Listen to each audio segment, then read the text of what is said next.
So I've got this great big clump of grass, and if you kind of come and look here in the center, it's all dead in the middle. It's like it's a big donut of grass. So what happened here is I originally planted it in the middle, and it got bigger and bigger and bigger, and it got so tight in the center and so overgrown in the center that the center died out. And you can have that happen with grasses, with different perennial flowers. I've seen it on irises and daisies and mums, where they just get too tight in the center and you get a big die out.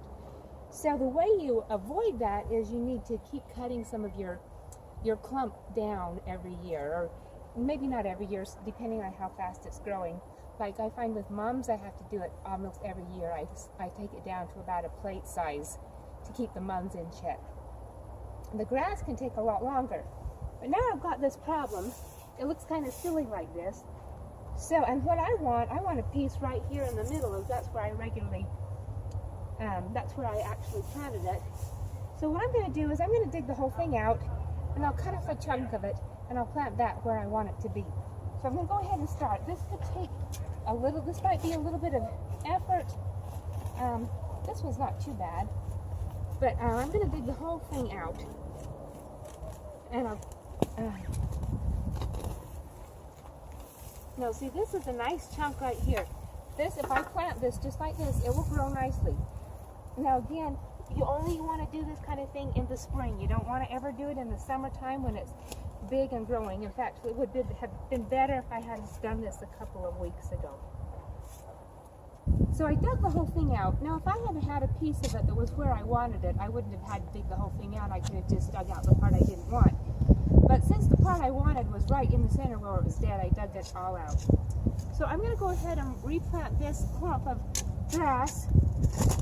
Now you see this, the grass doesn't go down very deep, so I don't need to have a really deep hole. It's got to be kind of wide. Now I don't want all this dead grass. I'm just going to go ahead and pull all that out, all the dead stuff.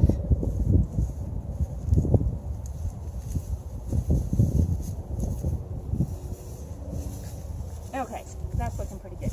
I'm going to go ahead and stick this. Looks like my hole's about right. I like to always put water down on the roots before I fill in my hole.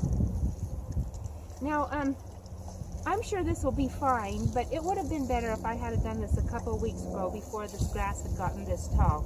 The earlier you do this kind of thing, the better. When they're just coming out of the ground is always the best time. So I'm going to go ahead and put dirt back around here and stamp it down really good. You don't want any air pockets. Fill the dirt in.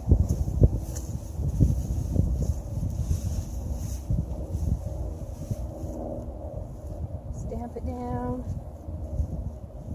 And then all these other pieces, if I had somebody I could give them to, they would grow and be lovely. If not, I think we'll probably just compost them. So there we go.